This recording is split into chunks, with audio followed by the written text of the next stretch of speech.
propose an 11-bill alternative to the GOP contract. There are 32 members of the Progressive Caucus. Congressman Bernie Sanders, a Vermont independent, leads off the half-hour news conference, which includes remarks by 10 members of the group.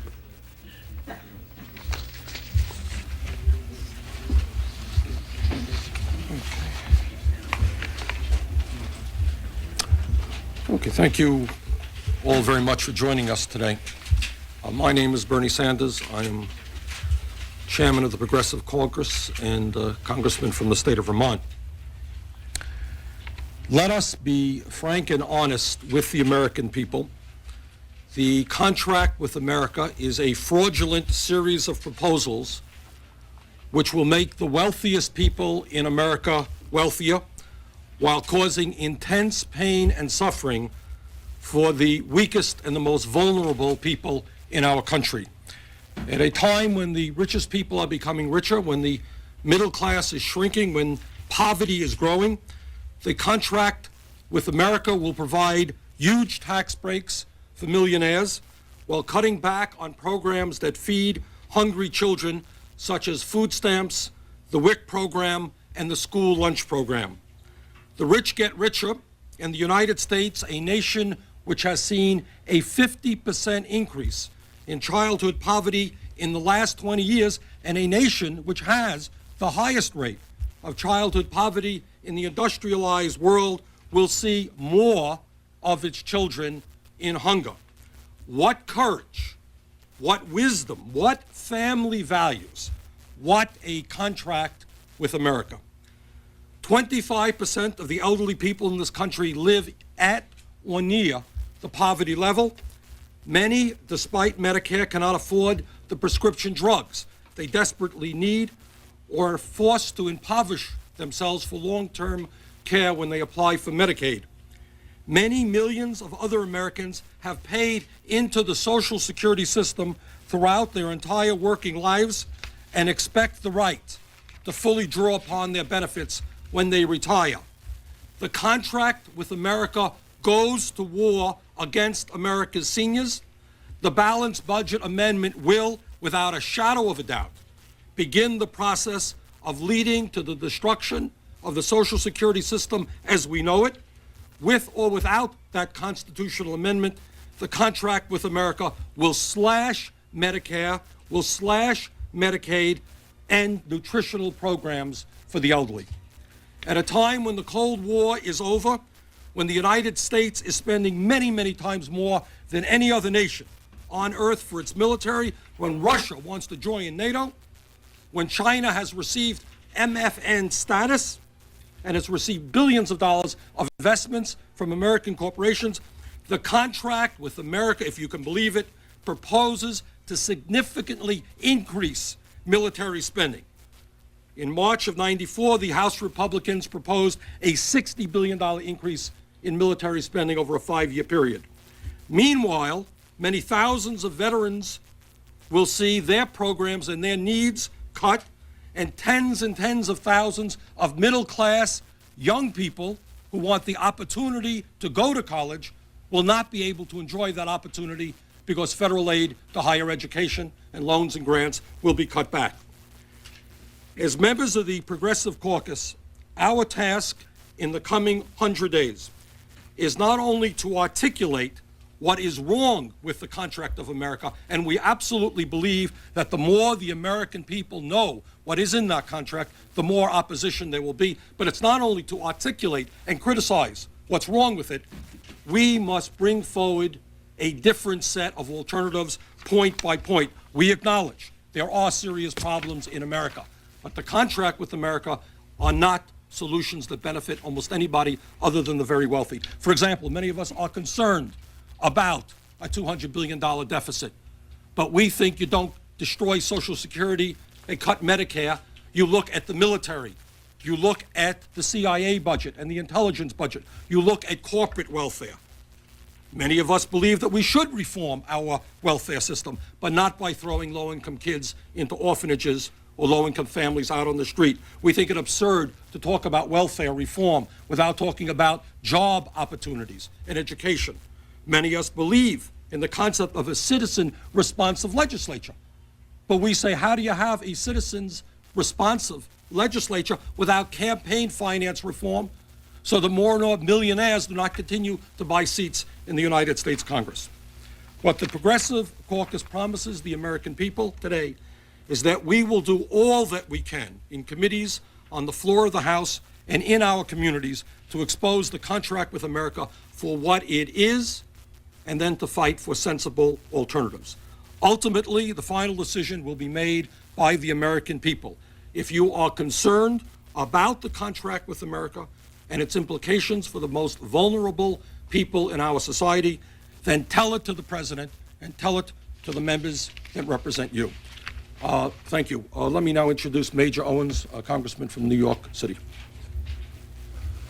I think this caucus has made it clear that the programs to create jobs are our number one concern. And at every step in this 104th Congress, we're going to move in ways to emphasize the fact that we care about jobs. We've heard the voice of the majority of Americans. They made it quite clear in the exit polls on Election Day, in numerous studies in the polls, that people are concerned about their jobs. Those who have jobs have great anxieties about keeping those jobs.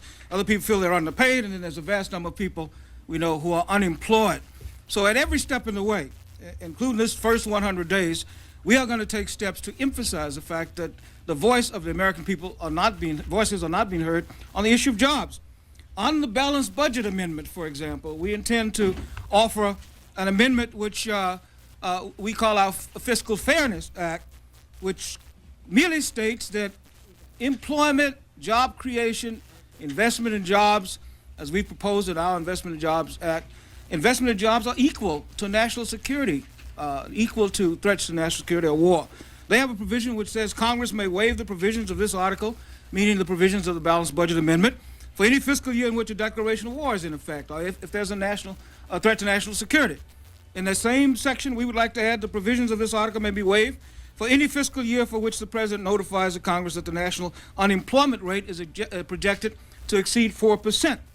In case you don't remember, there is a law in effect called the Full Employment Act, the Humphrey-Hawkins Act, which says that 4% is the level of unemployment at which you don't go above. We are into a state of full employment. We say we'll accept unemployment when it's 4% or less. Alan Greenspan has recently, on his own, decided to make his own laws, so he set it at a higher level. And if unemployment is at 7%, he will declare that you have to take steps to cut off job creation activities so that inflation will not result. We are looking at the need to create jobs. We think that's as important as any activity of our government, managing the economy, guaranteeing that people have a way to earn income. That's as important as any activity of government, and a balanced budget amendment should not preclude the government, the Congress, and the President from taking the necessary steps whenever necessary to create those jobs and maintain a high level of employment. We, of course, have a bill, which we'll talk about later, which will create those jobs, and we feel that that's as important as any other activity on the agenda, more important than providing $40 billion to Mexico to bail out the Wall Street investors there. We don't want to go into a second savings and loan swindle situation. We've had one in the last 10 years, and now the $40 billion bailout for Mexico would be another savings and loans kind of swindle of the American taxpayers. We think that that kind of money ought to be used to create jobs instead. Thank you. Lynn Woolsey is a congresswoman from California. Lynn. I represent Marin and Sonoma counties in California, and we've heard a lot about how the Republicans have used sophisticated polls to come up with the content of their contract with America. What they forgot to do is to talk to people who have real life experiences with systems that they want and need to change. That kind of contribution is crucial to good and workable public policy, and that's why I am particularly proud to have worked closely with the Progressive Caucus on our alternative to the Republican agenda, particularly our proposal on welfare reform. You see, I know firsthand the faults and merits of the welfare system. 27 years ago, I was a single working mother who relied on welfare even though I was employed. I did that so that I could give my 3 children, they were 1, 3, and 5 years old, the health care and the child care that they needed. That experience never leaves me, and it serves as the foundation for the welfare reform proposal that we, the Progressive Caucus, offer the American public today. Make no mistake, we know the welfare system is broken. It doesn't work for recipients, and it doesn't work for taxpayers. The question is, how do we make the system work to get families off welfare for good? The contract on America would get families off welfare by gutting the system, leaving millions of children without support and on the streets. The progressive solution, on the other hand, would invest in our children. We do this by investing and insisting that job training programs prepare recipients for jobs that pay a livable wage and provide benefits. We support working poor families by providing them with child care, health care, and an increased minimum wage so that they do not need to turn to welfare in the first place. Finally, we revolutionize child support collection by federalizing our ineffective state-by-state system in order to collect the $5.1 billion in child support that goes unpaid each year. I beg the Congress, and so does the Progressive Caucus, not to use poor children in our country as scapegoats, but rather to invest in their future so they can lead strong, productive lives. Thank you. Thank you. Jim McDermott is Congressman for the state of Washington. Jim. Thank you. I just came from the Ways and Means Committee, and although I came to talk about health care, I can't help but observe that the Ways and Means Committee is at this moment considering an adoption credit for families of $5,000. Now, on the one hand, they want to cut off welfare for women under 18 who have kids. And on the other hand, they want to give $5,000 for people to adopt. Now, their belief is that by cutting off those kids, they'll stop abortions and they'll all be adopted. That's what's going on in this contract on America. But even more importantly is what's happening in the fine print on health care in this country. Even though the Republican contract does not talk about any kind of health care proposal, it has a lot in store for our health care in this country. Here are some of the things that you haven't heard the Republicans talk about when they signed that contract or when they were on the campaign trail. Responsible estimates indicate that in order for the contract to be financed, it would require cuts of between $300 and $500 billion, that's billion with a B, dollars from Medicare and Medicaid. Now, what does that mean to the American people? I mean, up close and personal. It means that private insurance rates will skyrocket as providers try to make up for lost revenues from privately insured patients. It means that Medicare beneficiaries, that's our parents and our grandparents, will have to pay much more out of pocket for the health care or lose access to health care at all. It means that some families are going to have to start paying for their parents' and grandparents' medical bills in addition to their own, or see their parents do without. You know, young families have enough to worry about without having to worry about their grandparents or their parents. For 30 years, they've had security in this country that they didn't have to worry about grandma's bills. But they've even forgotten how that's put together. The Republicans in this process are going to remind everybody because they're going to put those medical expenses back on the families. I guess they think that young people don't have enough to worry about raising their own family. Now, the cuts necessary to finance the contract will disrupt the entire health care delivery system in this country. For example, children's hospitals. Anybody who has a children's hospital in their city should go and figure out where the revenue comes from. In mine, in Seattle, 40% of Children's Orthopedic Hospital comes from Medicaid.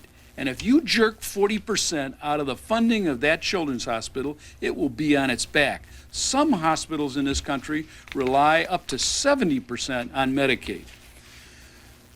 Now, we all care about deficit reduction. There isn't anybody up here who doesn't care about that. I don't want it on my kids, and none of these people want it on their kids or their grandchildren. In fact, unlike the proponents of the contract, we all voted, everybody in this press conference voted for a plan to reduce the deficit in the last Congress.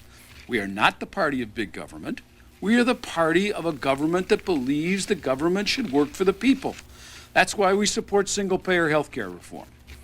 No other proposal offers as much for reducing the deficit over the contract's proposed lifespan, but we do so by providing affordable health care to every American and guarantee their right to see their own provider, the provider that they choose.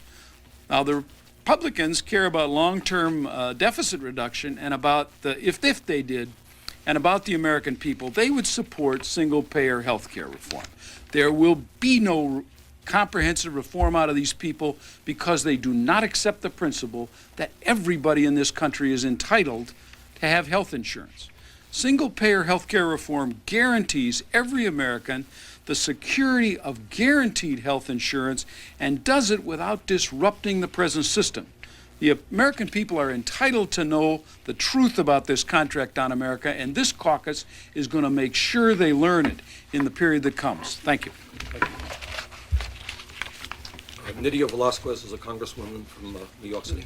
Thank you, Bernie. Everyone speaks about a welfare system that has gone wrong, that is broken.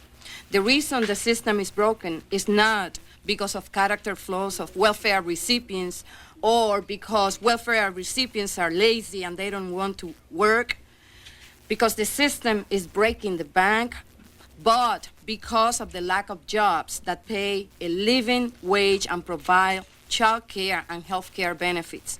Minimum wage jobs do not lift families out of poverty. We in the Progressive Caucus have a two-part strategy to tackle the problem of poverty in this nation.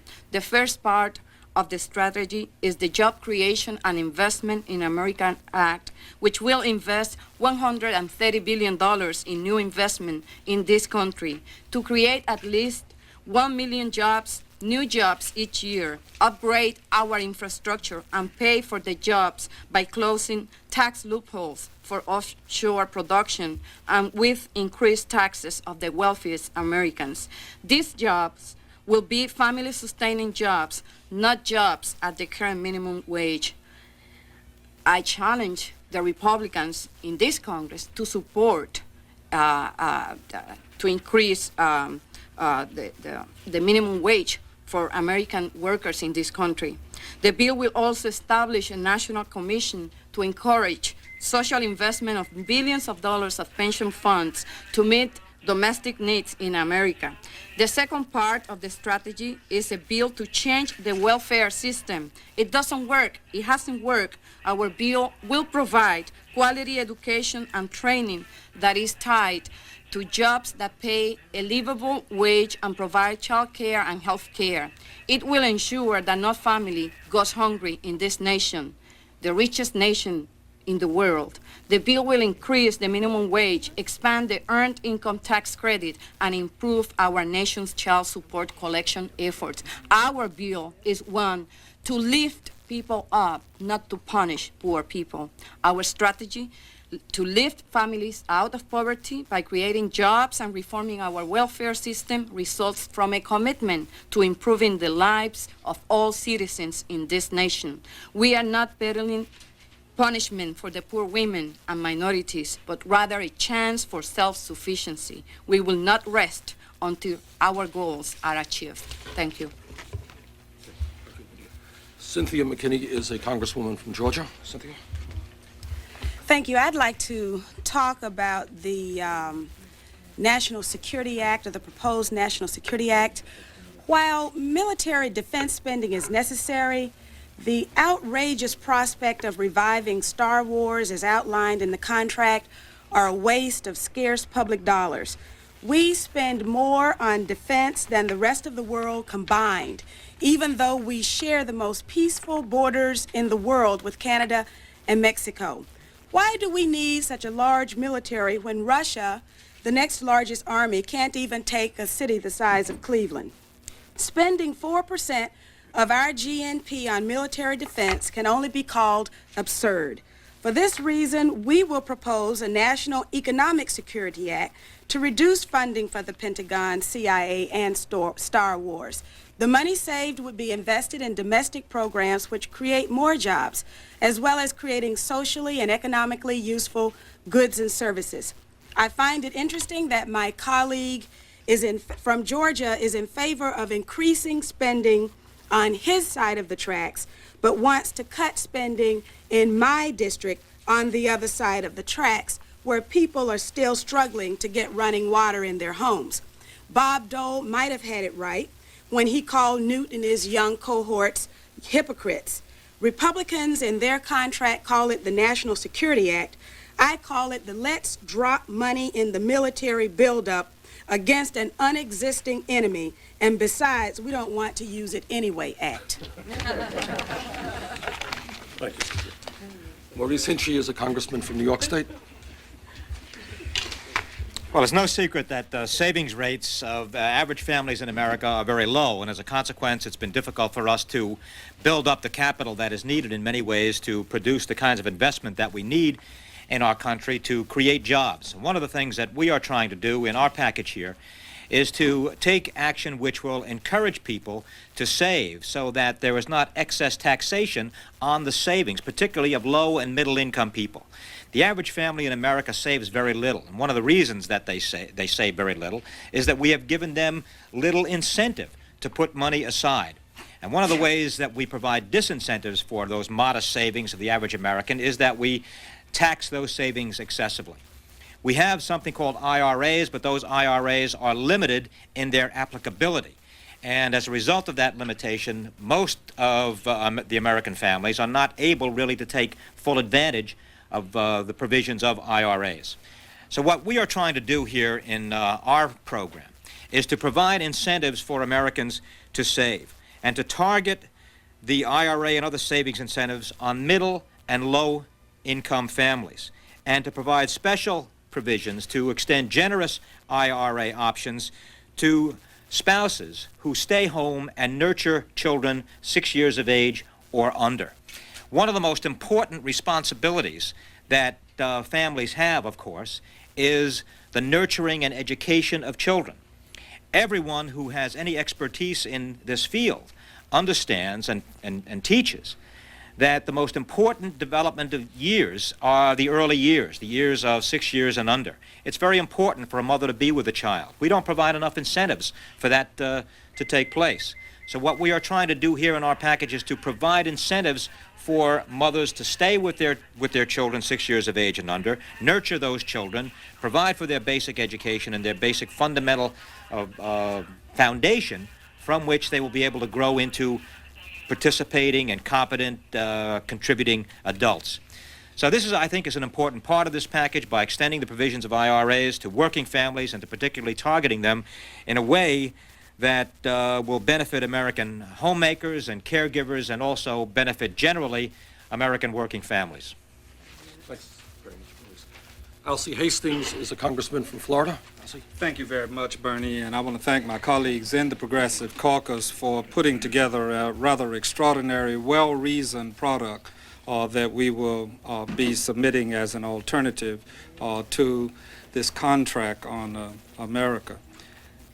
I have a prepared statement, and we'll do something in the interest of time that's a little unusual for a congressperson, and that is have it copied and pass it out to those of you that are in the media. I'm here fully supportive of the agenda of the Progressive Caucus and wish that to be known. Maxine Waters is a congresswoman from California. Maxine. Thank you very much. I am very pleased to be here today to join with my friends in the Progressive Caucus and announce our answer to the so-called contract for America. Let me be clear. There may be some points of agreement with the contract. We are fundamentally opposed to its intent, its thrust, most importantly to its impact on Americans. We believe the contract to be a retreat, a return to trickle-down economics, and an abandonment of low-income and working-class America. Our role in the opposition is to oppose bad ideas, but it is also to propose better alternatives. That is what the Progressive Caucus is doing today. Not only do we disagree with the notion that tax breaks for the wealthy will bring about economic fairness, we have our own vision for America. We have our own priorities. We believe the American people share our views. Allow me to focus briefly on the centerpiece of the contract, the balanced budget amendment to the Constitution. Make no mistake about it, the balanced budget amendment would disempower millions of America. A few examples highlight my point. Head Start. There is a consensus in America about Head Start. This program helps young people avoid becoming impoverished adults. It is an investment. I know this program. I worked for Head Start. I've seen it help families, not just from minority areas, but of all races. It is simply penny wise and pound foolish to cut such a successful, cost-effective program. Medicare. America's most vulnerable citizens of all races, classes, and backgrounds would be subjected to radical reductions in health care under a balanced budget amendment. This law would devastate seniors. People must not be fooled. The Republicans would have people believe they're only cutting wasteful programs. But to do what they say, they will need to cut programs at the heart and soul of America. To do what they say, they'd have to cut programs that their own families benefit from, their nieces and their nephews and their single sisters who work every day for minimum wage. They'd have to cut programs to help grandparents of news reporters. We don't need political posturing with an amendment to supposedly balance the budget. We need balanced thinking. We need balanced priorities. We need balanced reasoning. We need balanced decision making. This political posturing and conservative image building on the backs of people who make up the heart and soul of America is unconscionable. As this story unfolds and the truth is told, Americans will reject this unwise measure and reject the cynical politicians who would devastate their lives in the name of politics. In response, we're prepared to offer alternatives to America. The Progressive Caucus will propose an amendment which would protect America's economic security in times of slow growth. This is common sense.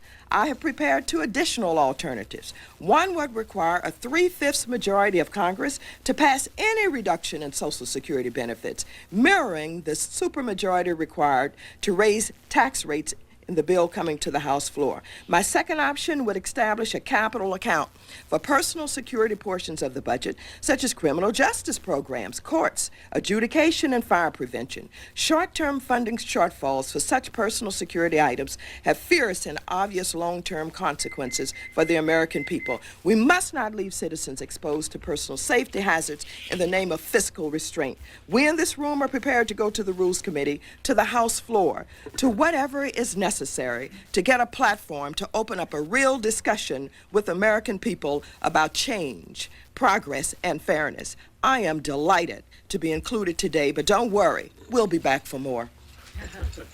Mel Watt is a congressman from North Carolina. I think you probably have the sense by now that what we are saying is in the Progressive Caucus is that the contract is public relations and likes any real human content.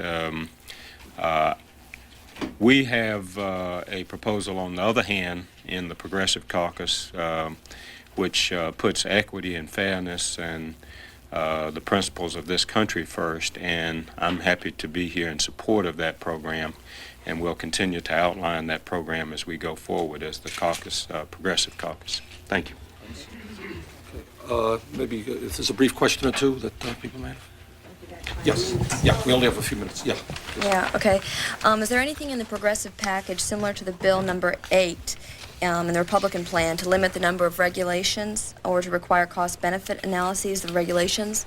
In particular, I'm talking about workplace safety and health. I didn't hear the last part of what you said. Okay.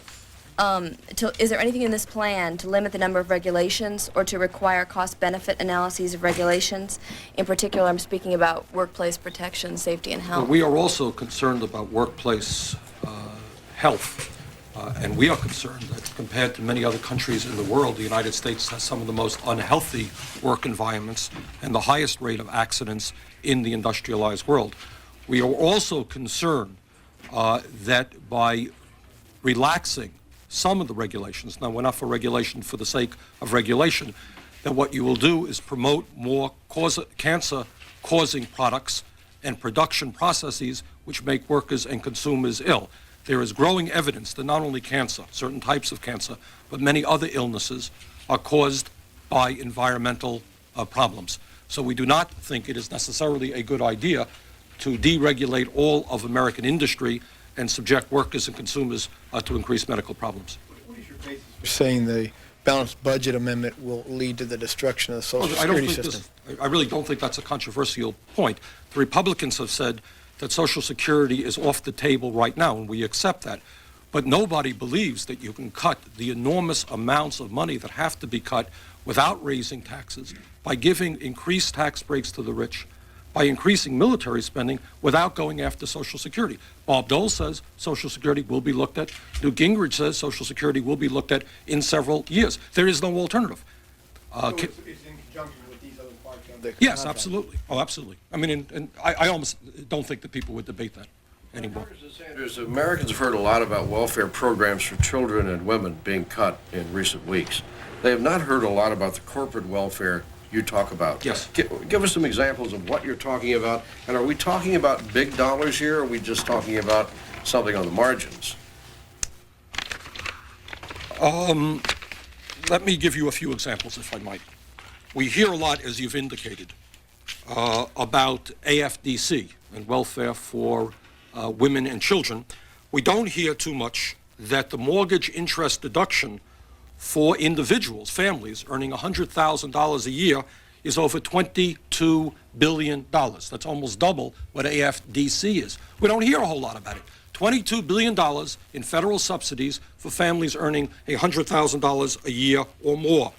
In terms of the fact that the rate on capital gains is now lower than on general income, we are looking at $11 billion in tax breaks, primarily for people earning $100,000 a year or more.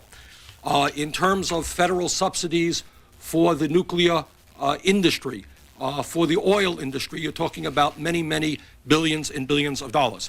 What we will be analyzing and contrasting is so-called welfare programs for poor people with enormous boondoggles that large corporations and wealthy individuals currently enjoy. That's called corporate welfare.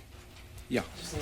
How do you expect to get any kind of airplay on this at all? In Congress, you don't control any committees. I mean, how are you going to push this? That's a good question, and I think one of the positive changes I think that has taken place, and I speak only for myself, is that Jerry Solomon, as you know, is the new chairman of the Rules Committee, and I think Jerry is a fair guy.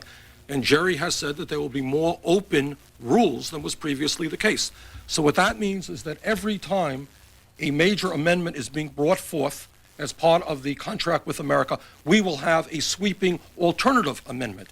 And beyond that, we will have specific amendments as the debate begins. So I think you will see us taking advantage of the new, more open rules and amending, and letting the American people make that choice. Do you want to cut back on food programs for hungry children, or do you want to cut back on the Star Wars program? That's a decision that the American people will have to make. We will give our friends in Congress the opportunity to make those votes. Where do you think the Clinton administration sits on that spectrum? That is a good question, and we don't know specifically the answer. Our hope would be that the president would be prepared to be vigilant in standing up and protecting working people, low-income families, and taking on the big money interests who, to a large degree, are ripping off the system. Hasn't he, to the extent that there's been an official White House response, isn't it much closer to the left-hand side of that card than to your side of that card? To some degree it may be, and some degree it may not be. I don't know that you know or I know all of the specifics. By the way, we do intend to meet with the president in the near future. One more question. Republicans have said in recent days they really don't need to say how they're going to balance the budget. Senator Byrd said yesterday that was the height of arrogance for something that is going to have such huge consequences. Why should they not be held accountable?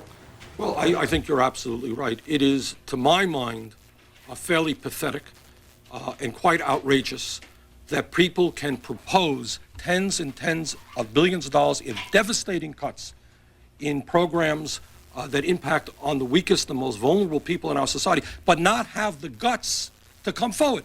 If they're proud of their contract with America, let them come forward and tell the American people. Let them say, yes, we're going to destroy Social Security because we think it's in the best interest of America. That's an opinion. They're entitled to their opinion. But they don't have the guts to be straightforward about it. Let them come forward and talk about cutting back on veterans programs, on food programs for hungry children. If they're so proud of their proposal, let them articulate to the American people exactly what it means. And I am not impressed, I really am not, by cowards who take